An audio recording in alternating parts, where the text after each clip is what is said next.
ನಗರಸಭೆ ಗೋಕಾಕ್ 2023ರಿಂದ 24ನೇ ಸಾಲಿನ ಸ್ವಚ್ಛ ಭಾರತ ಮಿಷನ್ ನಗರ 2.0 ನಿಧಿ ಅಡಿ ವಾರ್ಡ್ ನಂಬರ್ 16ರ ತಹಶೀಲ್ದಾರರ ಕಚೇರಿ ಹತ್ತಿರ ಸಮೀಪದ ಸಾರ್ವಜನಿಕ ಶೌಚಾಲಯ ಅಂದಾಜು ಮೊತ್ತ 18 ಲಕ್ಷ ರೂಪಾಯಿ.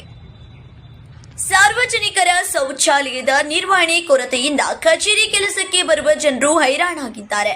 ಶೌಚಾಲಯ ಗೃಹಗಳಲ್ಲಿ ನೀರಿಲ್ಲದೆ ಗಬ್ಬೆದ್ದು ನಾರುತ್ತಿದ್ದರೂ ಕಂಡು ಕಾಣದಂತೆ ಕಣ್ಮುಚ್ಚಿ ಕುಳಿತಿದ್ದಾರಾ ಸಂಬಂಧಪಟ್ಟ ಅಧಿಕಾರಿಗಳು ಎಂಬ ಯಕ್ಷ ಪ್ರಶ್ನೆ ಕಾಡುತ್ತಿದೆ.